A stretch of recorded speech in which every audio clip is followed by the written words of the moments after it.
Orang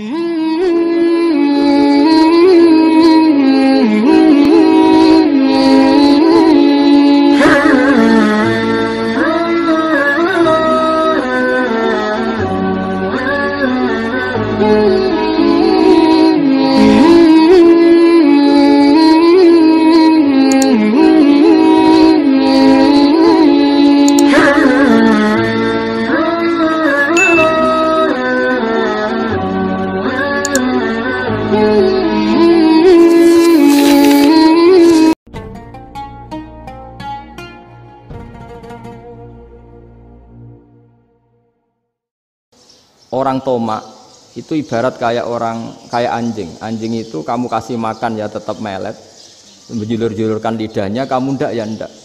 Imam Nawawi ditanya, "Ma wajhu sibbi?" Lalu wajah tasbihnya di mana? Beliau menjawab, "Fit tomak." Jadi anjing punya dua sifat yang berlawanan. Di bab ilmu dipuji. Enggak ada hewan yang mudah menerima ilmu kayak apa? Anjing. Sehingga Quran mengistilahkan wa ma 'allamtum minal jawarihi mukallibin.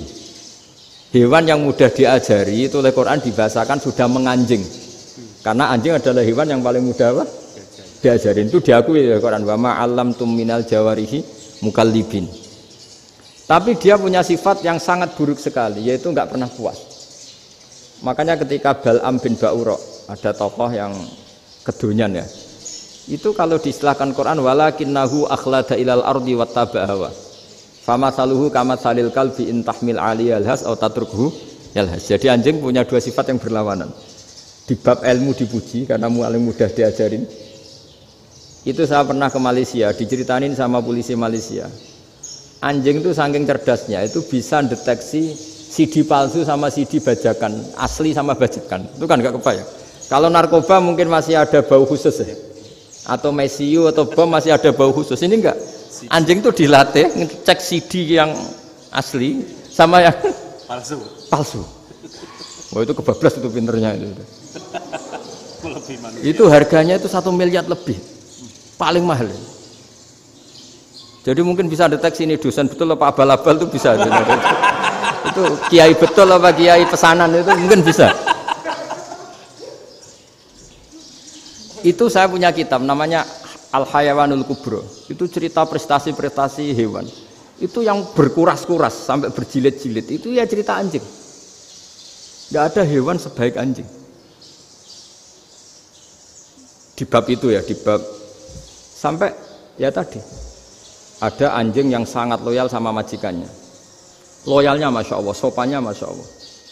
Anjing itu mbok lama berbakti sama sampean, nggak mau tidur di ruang tidurnya sampean, dia tetap tidur di luar.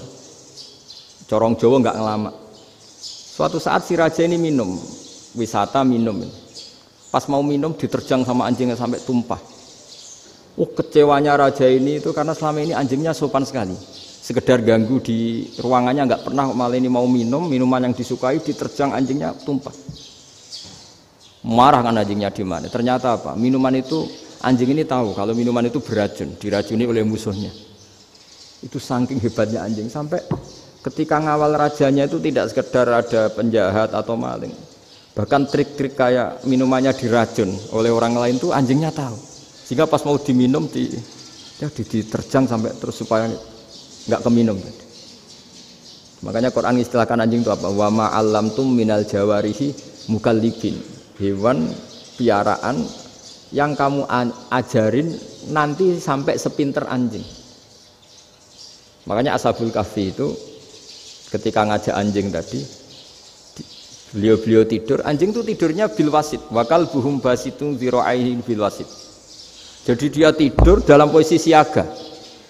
Loh coba anjing itu nggak pernah sekolah, karena dia posisi menjaga, tidurnya itu kayak siaga gini, bukan ngorok semadep ke atas terlentang, itu enggak. Andai kan dia tidur terlentang itu kan yang mau mengganggu kan, wah asune turu itu enggak. Dia tidur posisi siaga, makanya disebut lawit tolak ta'alaihim lawalaita minhum firaron. Kalau kamu melihat anjing itu pasti lari karena dia posisi siap merekam. Jadi tidur tapi posisi siap merekam. Jadi matanya tetap terbelalak kayak siaga. Padahal itu enggak diperintah, ya dia memang punya nalar untuk itu. Ini disebut wa ma 'allamtum minal jawarihi mukallibin. Dan dalam teori modern juga gitu. Tapi dalam hukum Islam yang dianut mazhab Syafi'i itu anjing tetap najis. Ya sudah najis ya najis, tapi ada mazhab lain yang mengatakan tidak najis. Tapi tidak usah ngurmat anjing, geger nanti kalau rektor kampus punya anjing.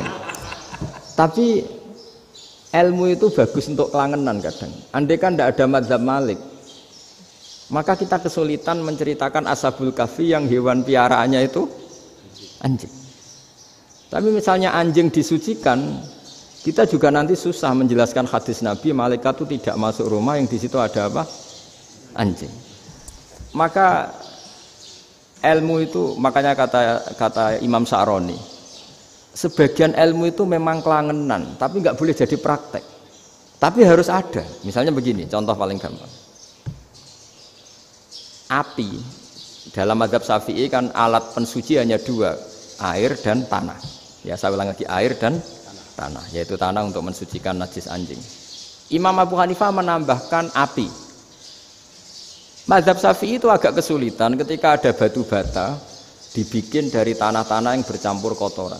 Mazhab Syafi'i akan kesulitan karena di situ ada najis yang jadi materinya bata. Hukumnya gimana kalau nanti dipakai masjid? Tapi barokahnya ada beberapa mazhab. Abu Hanifah mengatakan dan api. Jadi apa tadi air, tanah, api. Alasannya masuk akal. Ketika usatul mukminin, orang-orang mukmin yang ahli maksiat itu sebelum masuk surga, kalau dia dosanya banyak itu dibakar dulu supaya suci. Emas itu untuk memisahkan dengan materi lain juga harus dibakar. Berarti api termasuk alat. Artinya gini, batu bata yang materinya dari tadi najis sekalipun, ini menjadi suci karena ngalami pembakaran. Tapi kata Imam Sa'roni, ilmu ini hanya sebagai ilmu. Jangan sampai kalau kamu mau wudhu gak ada air terus membakar diri lah, ini ribet kan. Jadi ilmu itu sebagian memang untuk kelangenan.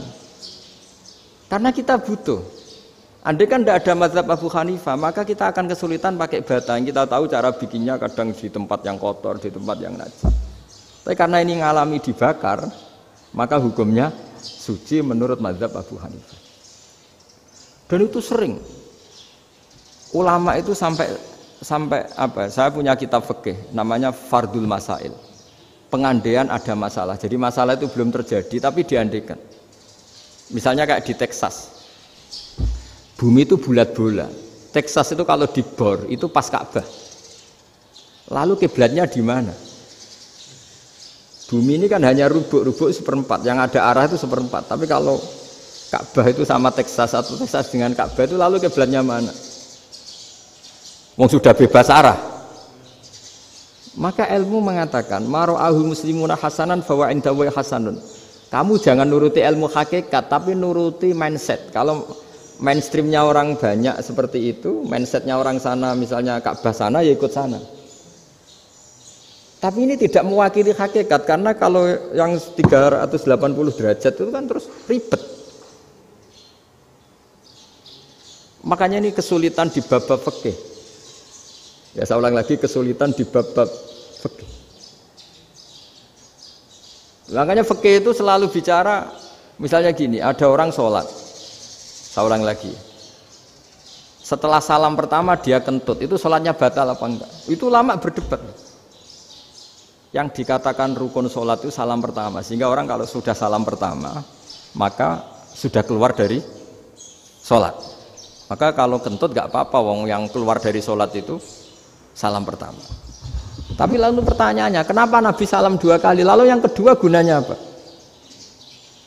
Ribet kan, partai ini kalah pasti kalau ditanya gitu.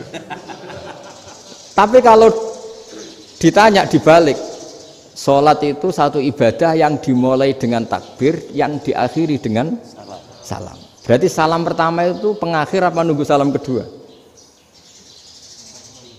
Pertama, di semua ulama bilang salam pertama.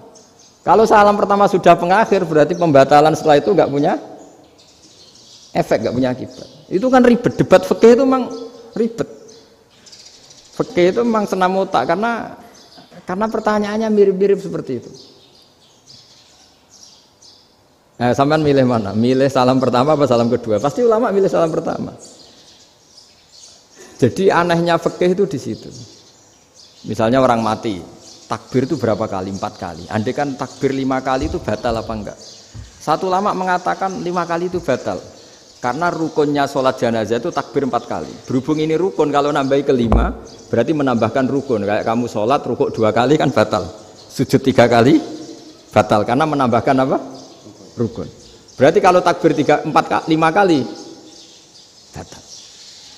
Tapi pertanyaannya, takbir itu adalah wiridan biasa, sehingga kalau ditambahkan nggak punya akibat, batal.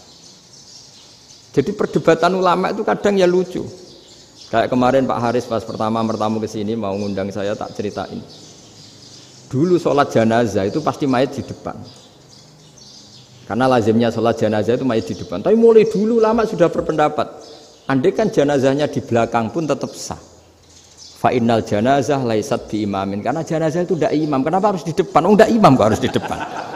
Itu mulai dulu.